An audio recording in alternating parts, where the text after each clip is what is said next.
Good morning, everybody. Thank you so much for joining us today for the webinar on working with homeless families and youth. My name is Katie Bull, and I am an agency relations account specialist with Second Harvest Heartland. And presenting along with me today and doing the majority of the presentation actually will be Alan Ostergaard of the YMCA Streetworks and Amy Baker of Second Harvest Heartland SNAP Outreach Team. So today our webinar is really going to be focused on, as the title says, working with homeless youth and families. We are going to be talking about some strategies that emergency food providers can use. And I know we do have a large variety of different organizations on the line today, so please feel free to share your thoughts as we go along. We also had posed this question here that if you have served homeless families or youth in the past, what steps have you taken to provide assistance? So maybe you are part of a homeless shelter, and so this is what you do on a daily basis. Maybe you are a food shelf and you have had a handful of people come in that are homeless. So go ahead and feel free to chat in your thoughts on that, and I'm going to tell you how to do that in just a second here. So we're going to go ahead and just cover some housekeeping details. Your lines are all muted, so you don't need to worry about any background noise. And if you have a question during the presentation, please feel free to enter them in the question box. That's located on the control panel, which is that box that is popped up to the right-hand side of your screen.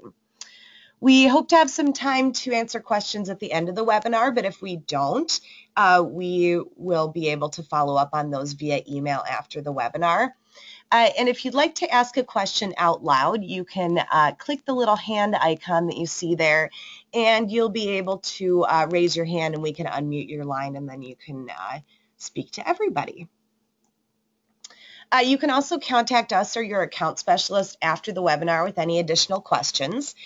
This webinar is going to be recorded and accessible on Agency Zone within the next couple days.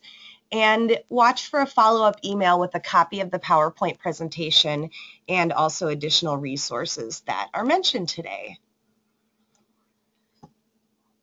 Okay, so we are going to go ahead and get into it here.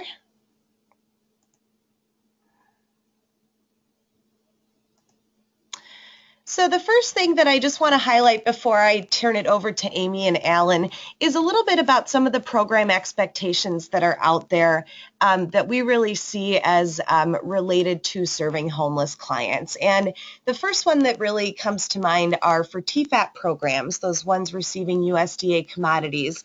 These programs are required to provide a barrier-free pathway to service. And the distribution manual actually says distribution sites must serve homeless recipients and use discretion in providing the types of food that are appropriate, easy to use, and prepare. Homeless persons may lack documentation to verify identity or residence. In case of lack of documentation for homeless persons, the distribution site should include none in the address section of the signature sheet. So if you are a TFAP agency, that is something that you have signed on to comply with.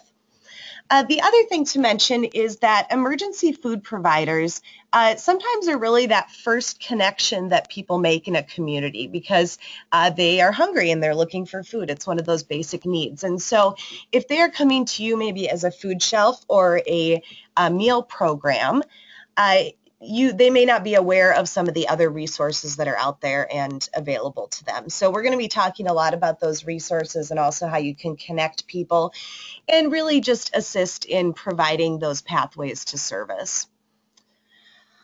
And the other thing just to mention is that we all want to serve our clients equitably and to the best of our ability. And so we do want to think about making sure that we're not passing judgment based on people coming in, and we'll talk a lot about that specifically in the youth section. And we want to make sure that we're providing service in a way that works for that client. So if we're providing, for example, something that needs to be cooked in an oven and a person doesn't have an oven, that's not going to work very well for them.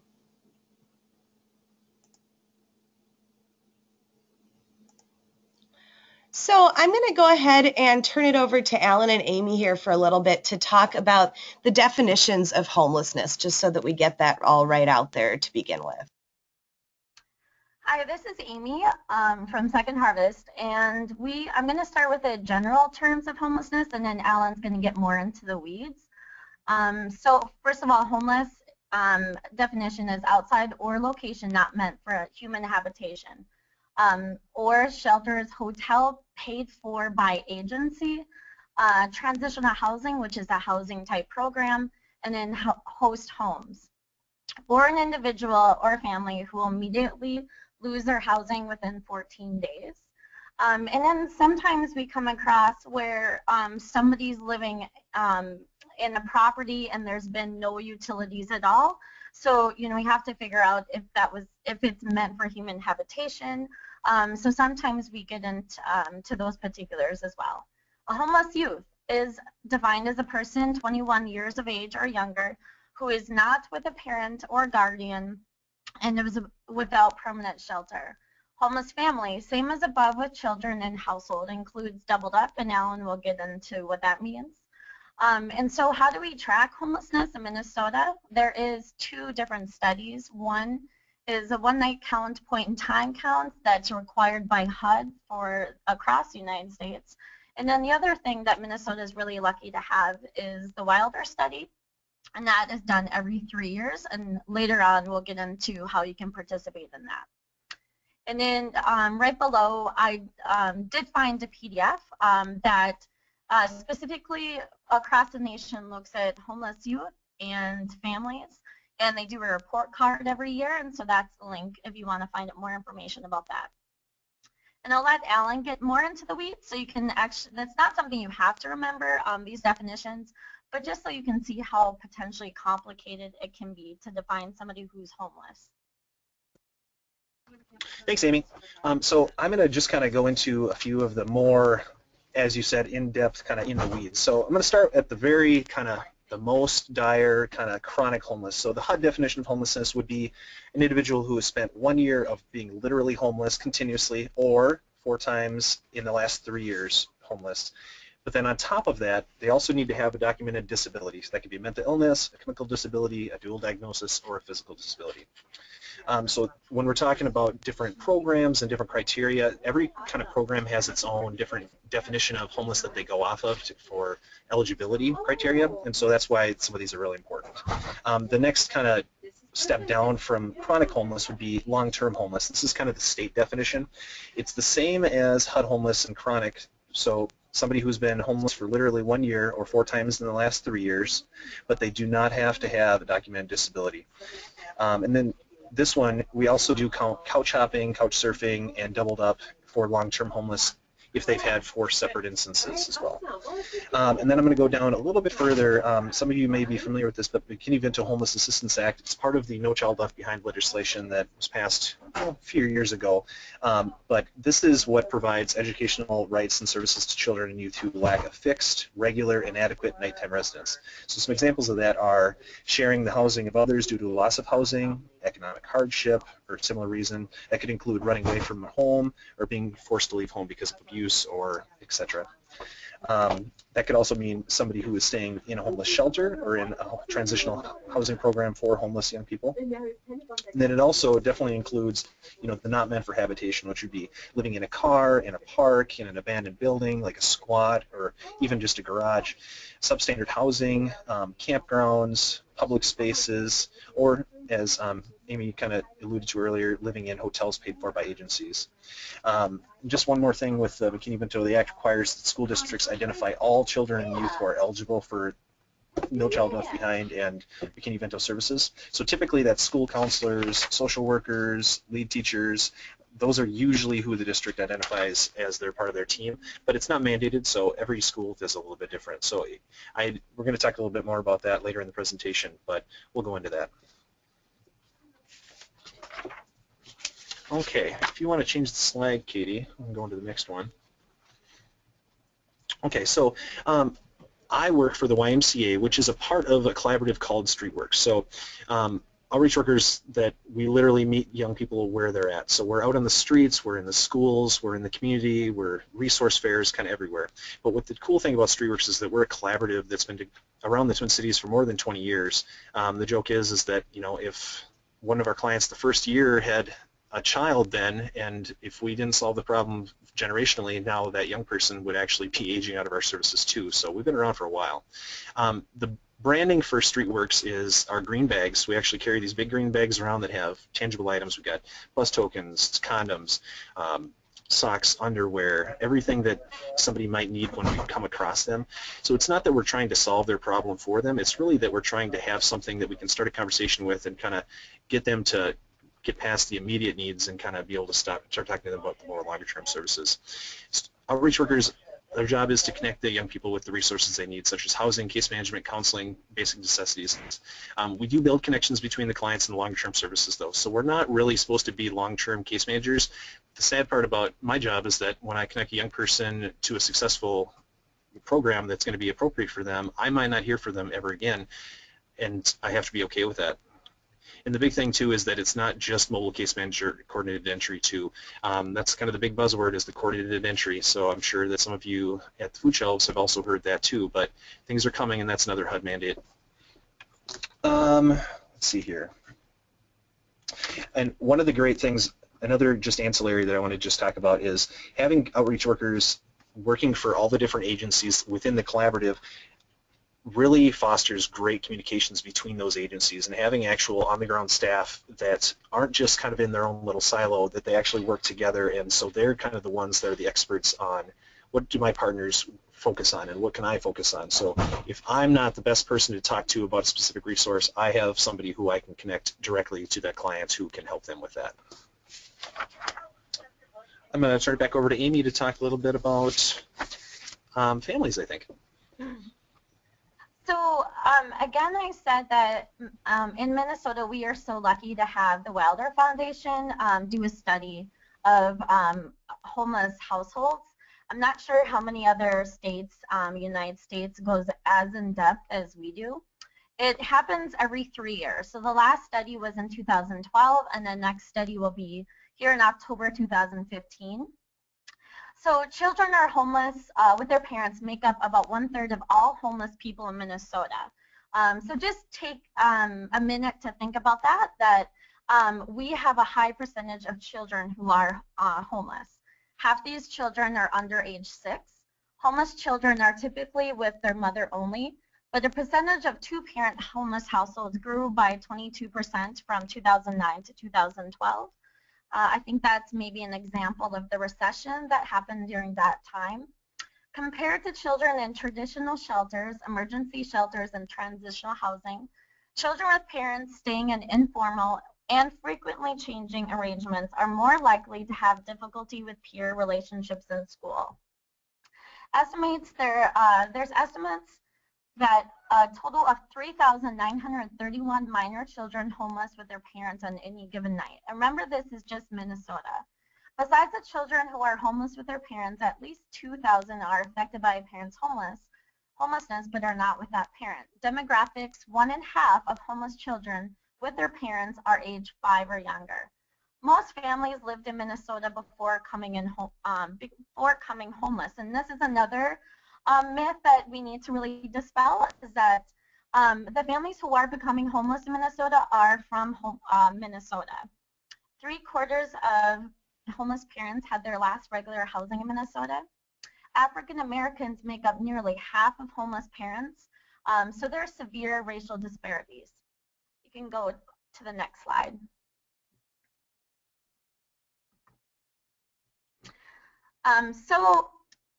To continue with homeless families, and so a reminder again, this is taken directly from the Wilder study. 11% of homeless families reported at least one child had to skip meals in the previous month because there was not enough money to buy food. 4 to 5 homeless adults received at least one type of food assistance service during the month of the survey. The most fascinating thing that we've learned from the Wilder study is that of all the benefits, resources that homeless adults and families found the most helpful were food stamps. And that's actually 67% of the resources that they found the most helpful. And actually housing is below that, and I think maybe because housing at that time was not an immediate resource that they had access to, but they did say that food stamps was really high as a resource. And so we'll talk about this later, but that's just an important information to know for food shelves, to use Bridge to Benefits, because if we can connect clients to SNAP, as we can see, that's really helpful for families. And then also remember that ongoing food assistance is really valuable for families. And so even when they find housing, the rent is so high that they need to use all of their income and resources to pay for rent. And so access to free and healthy food or less expensive food is really valuable, so they can pay towards their housing expenses. Okay, so the next slide. So homeless youth, and this may be shocking for some, but yes, there is, numbers are increasing of the homeless youth, and that's age of 21 or under and with no family supports. Finding youth outside of the shelter system is extremely difficult, and the numbers reported here are actually undercounted. Youth who are homeless and on their own tend to be some of the most difficult to find of those experiencing homelessness. Homeless youth are less likely to stay with adults in shelters, more often to stay temporarily with friends or in places not intended for habitation. We've found in Anoka County youth who are staying in tents. Thus they are less likely to be found in a one-night survey. Compared to homeless adults and families, homeless youth have fewer shelters available, fewer legal provisions for housing and other basic needs. Although it is difficult to find persons staying outside the shelter system, nearly 4 in 10 youth on their own in the 2012 study were found outside of the shelter system, a higher percentage than any other age group. On October 25, 2012, the study counted 1,151 youth on their own, down slightly from 1,268 counted in 2009. 146 were aged 17 and younger, 1,005 were 18 through 21. This comes after a steep rise in youth homelessness between 2006 and 2009. And actually between that, those years, we've seen an increase of 46%. Compared to the representation in a total Minnesota population, youth ages 21 and younger are the age group most likely to be homeless. And so in Anoka County recently, Alan and I and some other agencies did a needs assessment, and we went directly to Hope for Youth to see what the needs are for homeless youth in Anoka. And again, it followed the trends that they saw in the Wilder study, that they really need basic needs, and actually food access was really high for them, and then also employment, resources, and education. Okay, so the next slide. Finding youth outside, nearly 4 in 10 youth on their own in the 2012 study were found outside of the shelter system, higher percentage than other age groups.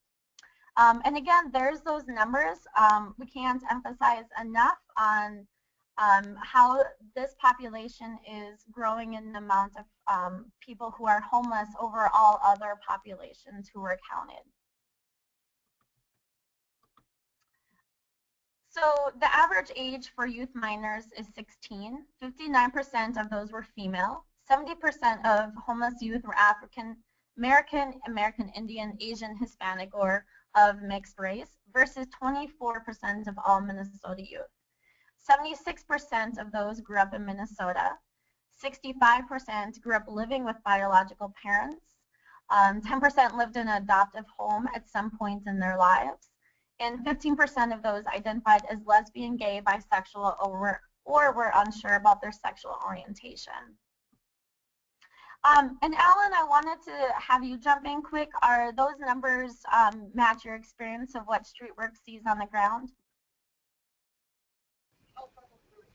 I would say that that's probably pretty close. I mean, it's one of the hard parts is to kind of put a rubber stamp on all youth for the whole metro, because and I mean, as Amy was talking about, we were talking about Anoka County, kind of more of that needs assessment, and Anoka County just in itself, you know, from the south end is a very urban area to the north end is a very rural area. So every kind of the community that you're in and kind of the resources around you and transportation all kind of play into your specific needs of where you're at. But I think that these numbers are very spot on to very close to what I would say is what I've experienced. And I know that there's been a lot of studies and people have observed what happens to youth after they leave the foster care system. So that's been a really good, or that's been a concern of folks who work with homeless youth.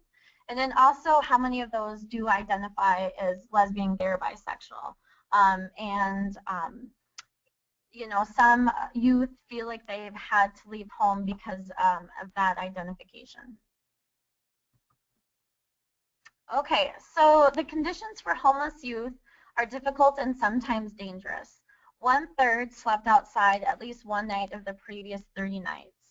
More than one half, 53%, were doubled up, and again, that's couch hopping between family and maybe extended family or friends at least one night of the previous 30.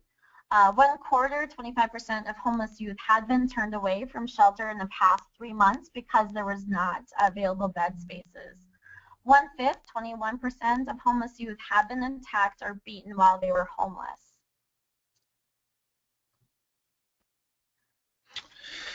Yeah, and I'm going to go a little bit further into the kind of the doubled up that Amy was talking about here too. So doubled up, couch hopping, couch surfing are three of the common terms used to describe, in my opinion, what's the largest kind of version of homelessness experienced by youth and my clients. So doubled up refers to a youth or a whole family unit that is temporarily staying with friends or another whole family. This is the fate of most people who are experiencing homelessness on any given day. There's no time limit to the standard. This may be the reality for some people for years at a time, as there are fewer options for more traditional types of programs. The state and federal definitions do not always recognize this as homelessness, though, but as I alluded to in the McKinney-Vento, the schools do identify that as homeless. So an example of that would be if a family maybe became homeless due to loss of income and had to leave their house, or their house got foreclosed on, and they went to go stay with, you know, their cousins or another family, and they didn't really have a time period on there. That still is considered homeless for McKinney-Vento, and so the schools would still support those young people and help provide with free or reduced lunch and transportation and reduced activity fees, and etc. Let's see here. And again, it's when we're talking about homeless for the school district, it's they lack a fixed, regular, and adequate nighttime residence. So there's a little bit of some wiggle room in there. It's not as hard and dry. So the homeless liaison at the schools kind of are the ones that interpret whether a family qualifies or not. Typically they err on the side of caution, but sometimes they're a little harder kind of set if families are trying to be a little bit resourceful, but that's kind of more the exception than the rule. Yeah, that's what I'm going to say about that, I think, right now. And I know I've been hearing too that in the last 3 years, Minnesota has really looked at ending veteran homelessness, and I think they're going to be, and have done a really great job about that actually. But I think in the future, and pretty soon, they're really going to look at homeless youth housing and resources as an emphasis. And then remember that homeless youth are ages 21 and younger. Okay, so of the homeless youth that are 21 and younger, nearly all youth minors are enrolled in school, and I thought even myself that was a really high number and really promising number actually. 31% of youth were employed at the time of survey. And again, the thing with employment for youth, of all youth that they have trouble with, is that they're really underemployed. So those are the folks that are making a minimum wage, and so even if they wanted to get in housing, they can't afford housing. 8% were employed full-time. Among homeless youth who receive services, the following services help the most. So again, food stamps is 48% and food shelves is 50%. And so been wondering, and maybe food shelves can help us out with this, is could food shelf numbers be higher if we had more knowledge of youth homelessness and the doubled up definition? And so hopefully some of these numbers and the definitions we gave you would maybe help in recognizing those clients are coming in and needing food.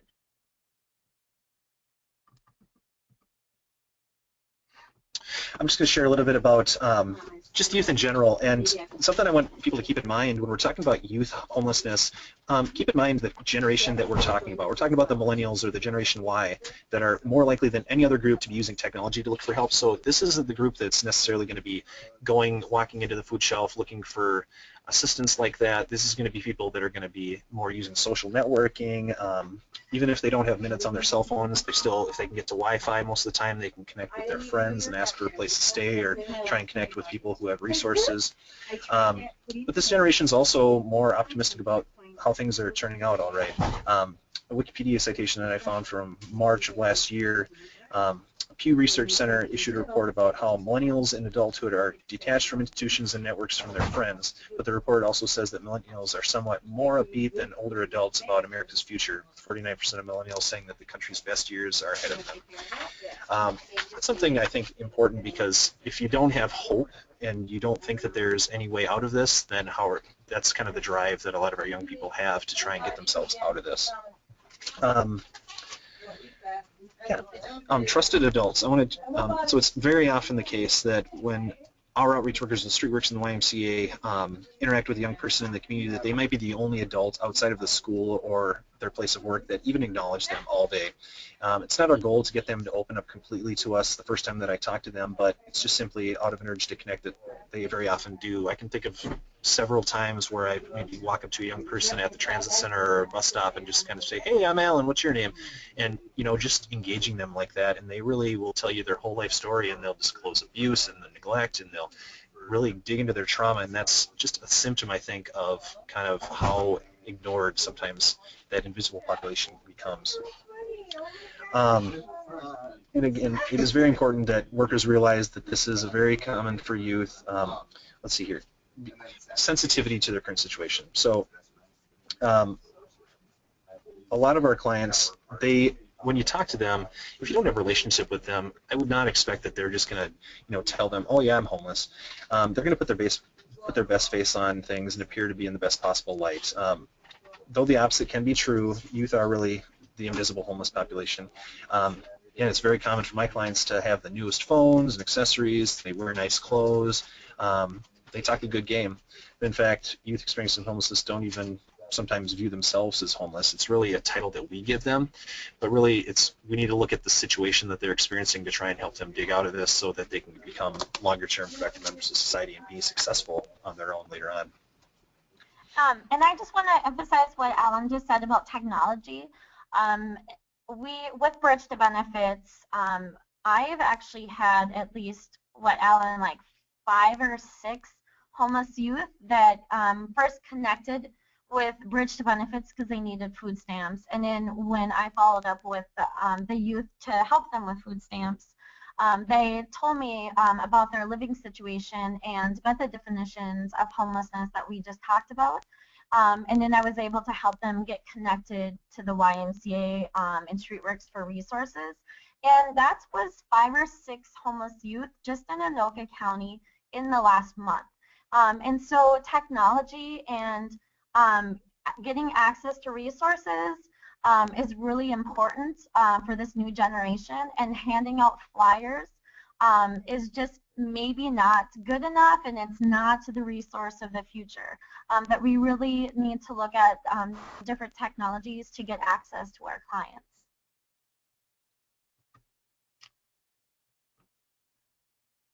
Okay, next slide, Katie. Great. Thank you, Amy and Alan. So I'm just going to talk for a moment here about some of the barriers to food shelf access based on some of the things that we've talked about, some of these demographics and situations that Amy and Alan have shared with you, and specifically around food shelf access. So these are all things that, as you look at this list, you're probably very familiar with the words on this page here. So first of all, Many food shelves, a lot of programs ask clients for an ID and or a proof of address. So homeless clients may not have this, or they may have it from a previous address outside of the service area. So again, for TFAP agencies, this is something where TFAP does require that agencies are serving people who are homeless and may have no address or no ID or an address from outside of the area. Another thing that we see is youth service. We've been talking a lot this morning just about homeless youth, people 21 and under, and the prevalence of people who are even younger than that. So really that average age is 16, as Amy mentioned. And so one thing that I've talked to some food shelves about in the past is, well, when a 16-year-old walks in the door, a lot of times the immediate reaction of a volunteer or a staff member is, where's your parent? Or where's the responsible adult that's going to be with you? Or are you picking up food for your parents? So really being able to look at that youth as an individual, and we'll talk a little bit more about that as we move on, but really looking at that youth as somebody who you can serve as an individual, doesn't have to be part of that family unit. The other thing that I wanted to mention was that most food shelves operate on a policy of having once a month service, and most of the time that is done, it's done partly out of just the history of doing it that way, but a lot of times it's done because of resources. TFAP does say that agencies need to distribute food at least once a month. And a lot of agencies nowadays are allowing clients to come back more than once a month to get fresher items, now that we're seeing that prevalence of perishables in the system. But if you think about somebody who's coming in who's homeless, they may not be able to take as much food. They may not be connected with some of these other resources to get other food resources. They may really just need something to keep them for that day and may not have a way to take any food away from the food shelf with them. So again, we'll talk a little bit more about this as we go along, but I just wanted to stop for a moment and really call out those different areas that as I talk with food shelves, and as we've really talked with food shelves throughout the Second Harvest area in the state, these are things that kind of come up that are things that typically we just do and we go about our day, and that's the way it's done, but things that can actually be barriers to those who are homeless who we're trying to serve. So I'm going to have Amy share with us now an example. So when we were completing the needs assessment in Anoka County, we visited different shelters or drop-in centers in Anoka and went directly to the clients and asked them questions. So when I visited a domestic violence shelter, I actually did meet somebody who was 19 and homeless on her own. Before that, she was doubled up with different households. And so again, she was staying with households maybe less than 3 months at a time, but had to, that was not permanent for her. And it was always understood with the household she was staying at that she is going to have to leave at some point. So once she had to leave one household, she was denied her own food at a food shelf because she was listed under that household. So her name was listed under that household, and they had already served that household, and so she could not share, or she could not get her own food, even though she was saying, I'm on my own. And, you know, some of the families they stay with are, you know, they're looking out for their own, they have their own agenda, or they, you know, have their own concerns. And so the family she was staying with really did not share food with her. So she really was on her own with getting food. And Alan and I have talked about this before. If a homeless youth can bring food into the household, that's really a way for them to say, please let me stay here. I'm bringing something. I'm contributing something to the household. She's been staying at multiple households, had no mailing address. And so that was not, besides having regular housing in a shelter, she really did have food concerns and issues. And then Alan, I think you wanted to talk about outreach. Yeah, I'm going to give just a couple. I'm not going to give a specific example about a client, but really just want to kind of go back to what I said before about, the purpose of outreach is to hook the clients and youth up with their longer-term resources. It's really one of those, give a person a fish, feed them for a day, teach them how to fish, and you're going to feed them for the rest of their life. That's really what we're trying to do here. Outreach workers, as I said, regularly carry snacks, gift cards, various places, get food resources out, but those are not long-term resources. At best, those are immediate, tangible things that the youth may need right now. What we're really trying to do is connect them up, so help them figure out what their needs are in order to help them navigate a path to the future, rather than just continuing to just live in the moment and just kind of support that, just living day to day and not having them kind of think about the next steps. So we're really trying to get our clients to think about the medium and long-term kind of where they're trying to head and give them a direction. Next slide, Katie. Right. That's definitely the same thing. Okay, great. Thank you. So going back to that, just to reemphasize some of the things that really are some things you can think about as you are serving clients. Oops, on the wrong slide here. Sorry about that. Here we go. Get back up here. Okay.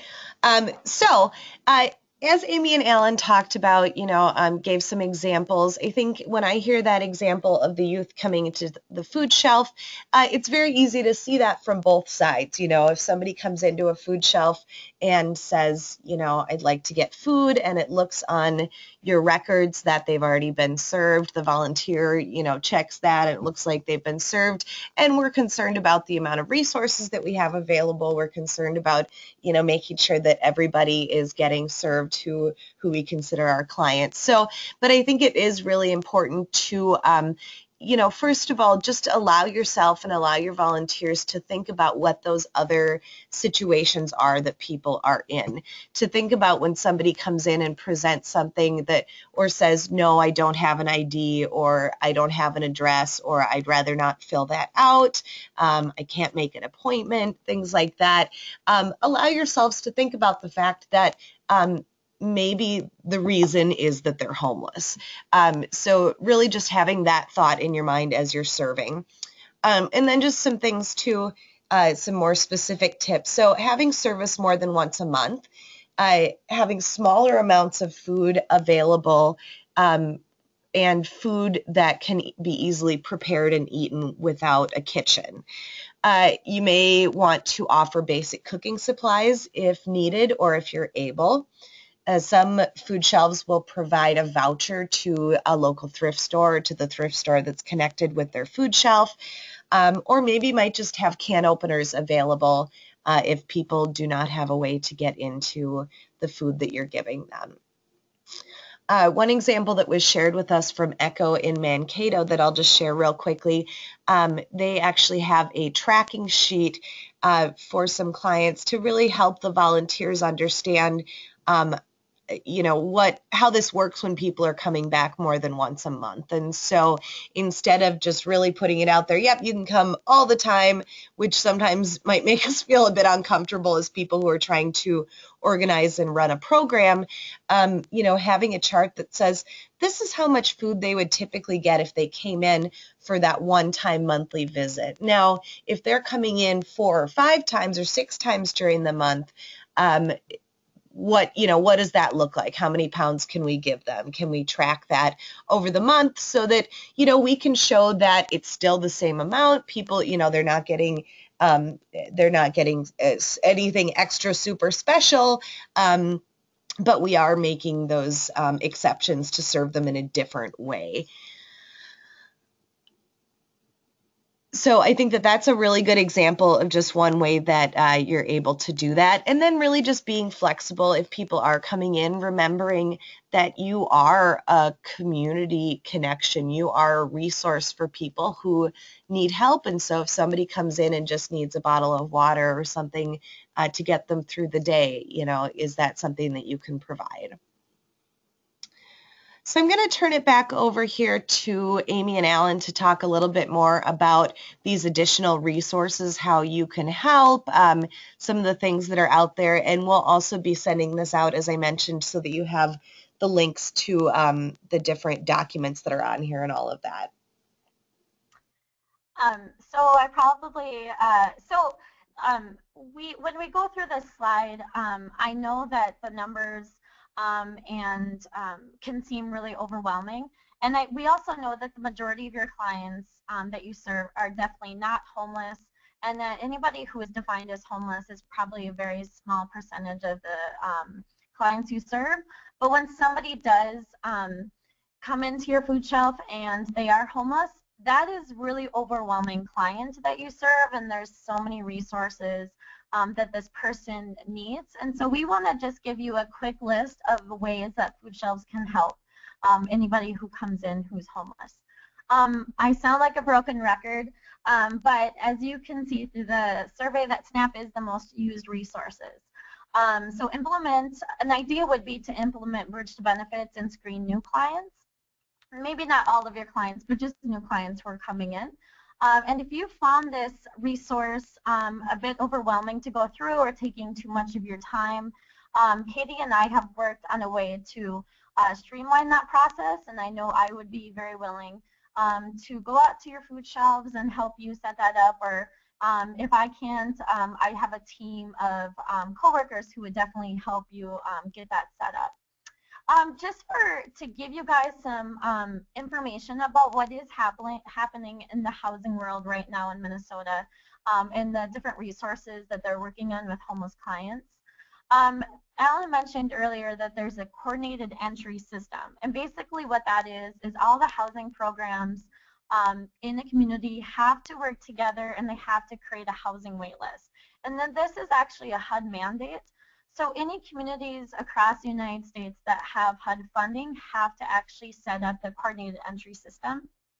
And this is happening right now. So if you don't see your county listed on there, it's coming. They are creating this coordinated entry system right now to meet the needs of their community. So right now, Anoka and Washington County, they actually have a housing wait list, and they serve, or they will work with all three types of households. So they'll work with single households, they'll work with family households, and they'll work with youth households and getting them on the wait list. So that actually exists right now, and when we're done with this webinar, we'll send you information about that. Ramsey County also is involved with this, but right now they're only have a wait list for families. And again, this is a mandate for HUD, so you will be seeing this very soon for all of your communities you work in. And so one very easy thing that you can do as part of the coordinated entry, and Centennial Food Shelf has this in their space right now, is the numbers for clients to call to get on the wait list. There is a PDF version of that for Anoka and Washington, and Centennial put it up and framed it up in their entry, so clients will see it and they can make their own calls and connect with housing resources. Another really great way to learn more about homeless families and youth in Minnesota is to volunteer for the Wilder Survey. And again, that happens October, it will happen October 2015. It's just a one-day count. And I've done it several years in a row, and I will say I've learned so much about our neighbors in Minnesota who are struggling. And if you want to volunteer, or your volunteers want to volunteer, it's a really good way to see people who are, to learn more about people who are in need. And the way to connect with them is called a continuum of care. So it's, don't want to throw too many terminology at you, but continuum of cares, they are housing meetings that meet monthly. And again, in your region, they are required to meet if they get HUD funding. That's another HUD mandate. So there are community meetings that are happening right now that address homelessness. And when we are done, we will send you the point person who you can connect with. And I know that they would love for food shelf representation to come to those meetings. You're definitely welcome to those meetings. So again, I said, attend local COC meetings. And then know your homeless liaison in all school districts. And so school districts do have to have a point person for homelessness. And we can maybe help you get some information about who that point person is. And then Alan, you wanted to say more about getting involved? Yep, I'm just going to kind of echo a few things that Amy just shared and really become involved in what's going on in your community. And just because you don't know or hear about it doesn't mean that it's not already going on. It's a great sadness of mine that when there's multiple groups working on the exact same issue in kind of parallel conversations, but they never cross paths or they never communicate with each other, it really is going to take some coordination between all of these different efforts to solve this problem. And so it's just something that I want to throw out there, that if you don't hear about things, look into it a little bit before you try and start your own initiative, because there might be something really cool going on that you could really add your time and talents to that might really benefit.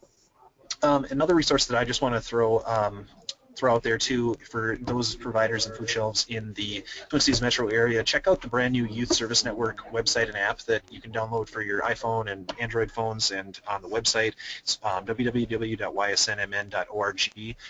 This just launched a couple weeks ago, and really what we're trying to do is have real-time shelter bed availabilities. You might want to look into having, if you have youth access at your food shelf or low barrier access, that maybe you want to put yourself on there as a place that young people might be able to come and access resources. But really just check it out and see if there's some ideas or kind of see what's out there. And if you don't already, again, like Amy was talking about with the homeless liaisons, create a conversation with your local school district specific to your areas. The reality is that many school districts don't have any money for their homeless liaison positions, but by law, they all must have one.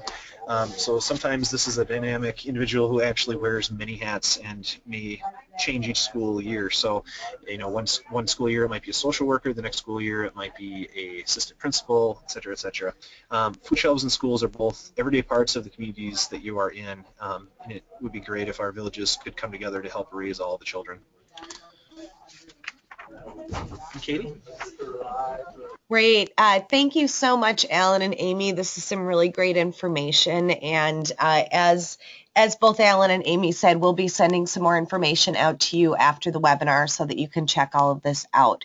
So we do have a little bit of time now if people do have any questions for Alan or for Amy, or just general questions, comments to share with the group. So you can either chat in your question in the question box, or you can click the little hand icon to raise your hand, and I will unmute your line so you can speak to everybody.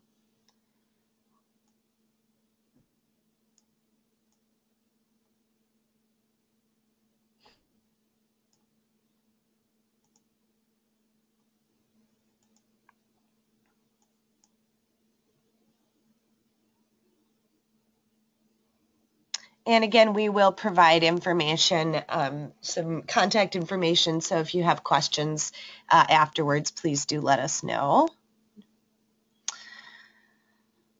Here's a question. Do you have a sense for the types of food items that homeless youth and families most desire or find most usable? Amy and or Alan, please feel free to take that one.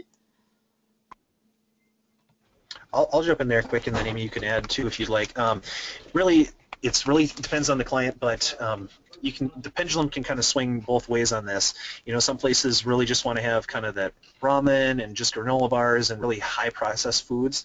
Some of those things that really are immediate, that you really don't have to do any prep for. There is value to that. But then there's also young people, like Amy alluded to earlier, who are maybe doubled up or couch hopping, that have access to the place that they're staying at, might have a kitchen, and they might want to prepare a meal, and they might want to have healthier options as well. And with just food allergies in general, I have many clients that it's very complicated for them because they might be gluten intolerant, or they might have specific dairy allergies, and just because they're homeless doesn't mean that they're not going to have reactions to the food that they're eating. So I would say the same food that everyday people are going to eat is great, but then if you can have some of those quicker options too for when you need it, that's kind of my 2 cents. Yeah, and don't forget about fresh food too. And I know, like, you know, Family Pathways is being very flexible, but clients coming in maybe once a week to offer fresh food. And I think that would be a great emphasis or information to tell a youth that come in to know that they have access to it. I think that would really be great to remember that just because they're youth, it doesn't mean they don't like fresh fruits and vegetables. Great, thank you. So another question here. Can you talk a little bit about how homelessness looks in the more rural areas and small towns as compared to more urban settings? So you both were talking a little bit about Anoka County specifically and how much that changes, but anything that you have to say about the difference, and maybe even compared, I think one thing I hear a lot too is that because we don't see homeless people, they're not there. And I think we are aware of some cities in the U.S., you know, maybe even in Wisconsin, Madison, but, you know, in warmer areas too, where we do see a lot of homeless people just outside. And so if either one of you wants to tackle that. Yeah, so just in my experience, just at Second Harvest in the last couple years, so up in Forest Lake, I know that they were staying at ice houses. In North Branch, I ran into a youth who was 17 or 18. He had Social Security income, and he was helping to shelter himself and probably, I think, 3 or 4 homeless youth in a hotel until they had access to shelter. I've heard staying in garages, and so they're the households that they're staying with won't, they're not staying in the home, but they're staying in a garage. And so I think to emphasize with Katie, we do have a homeless problem and issue in Minnesota, but because we have cooler temperatures, I think that they need to find, however they can find shelter, they're staying, you know, like in a nice house, but that doesn't mean, and just because we can't see them or find them doesn't mean that it doesn't exist. And I've also heard storage units too, that people will stay in there. Yeah, and I'll echo everything that Amy just said. I've had clients that have stayed in all those situations. And I think something that's important to keep in mind too is that, you know, there's homelessness everywhere. So, I mean, I'm not going to throw a specific percentage at it, but say, you know, 1% of the population is homeless at any given time. You know, if you're in the rural areas, there's just less people, so that number is going to be smaller. But when you're in the urban areas, there's way more people there, so it's going to be a lot more. So hence you see it more. But yeah, so, and the other thing too is when I have clients that are sleeping in their cars, kind of more in the suburban and rural areas, something to keep in mind too is finding a safe place to even park. Some of the big box stores will let you park in their parking lot, and they're okay with that, but you know, city streets and kind of getting hassled by law enforcement and kind of parking regulations, especially in the wintertime in the suburbs, is really challenging. You know, some of the rest stops, you know, are at least a legal place, but there's really limited facilities and stuff there, so just keep those in mind too. And with the Wilder survey, that's one of the most fascinating parts of that survey, is because when they send out volunteers in the community to find somebody who's homeless, we have a list of those places that we do check out to see if we can find anybody who'd be willing to complete the survey.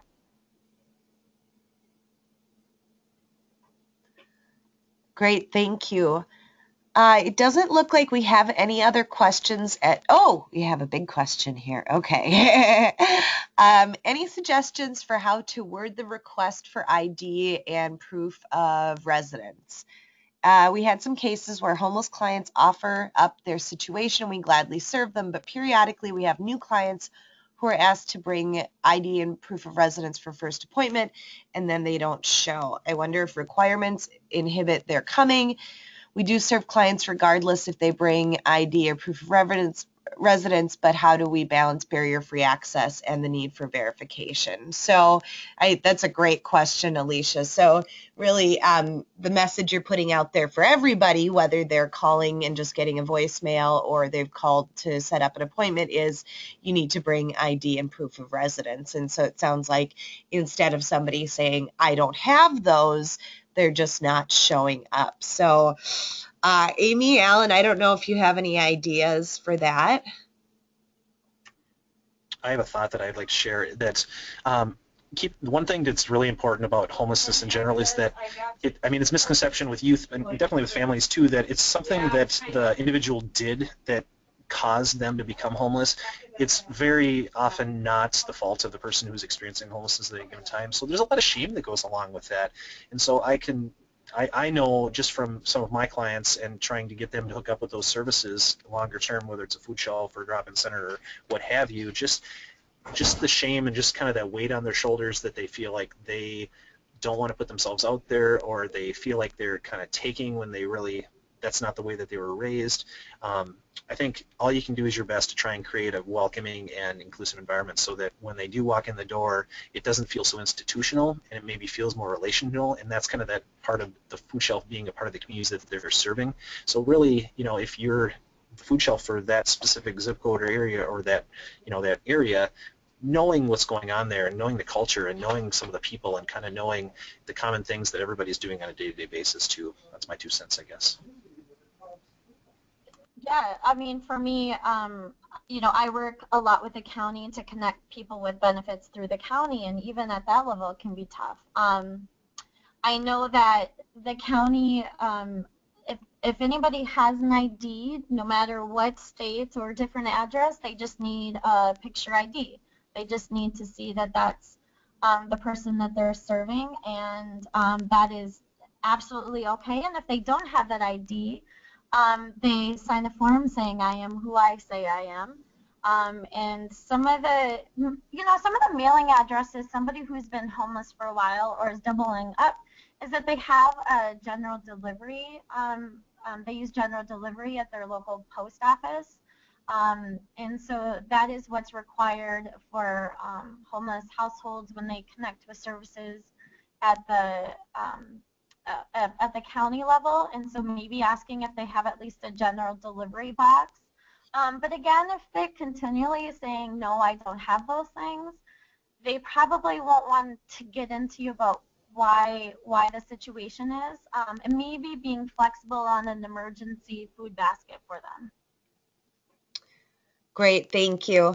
And one thing that Alan kind of alluded to that I just wanted to talk a little bit more about in regards to this question is just that idea of kind of knowing your community. I think that if the other agencies around you, if people who might refer homeless clients to your food shelf are aware that you will serve homeless clients, no questions asked, they don't need to bring in that ID and proof of residence, then I think that would go a long way in helping with this too. I think as far as TFAP goes, ideally they would like you to say something like, if available, if you have an ID or proof of residence, something like that. So I think that just thinking about, like Amy and Alan, how you can be flexible with that, but spreading the word internally, more in those internal networks too. Okay, so I am not seeing anything else on here, and we're getting to just about 12 o'clock, so I'm going to go ahead and wrap it up, but please do watch for that follow-up email, and if you have any questions, please let us know afterwards if you have any questions for Amy or for Alan. And thank you very much for joining us, and thank you so much to Amy and Alan for all of this wonderful information. Have a great day.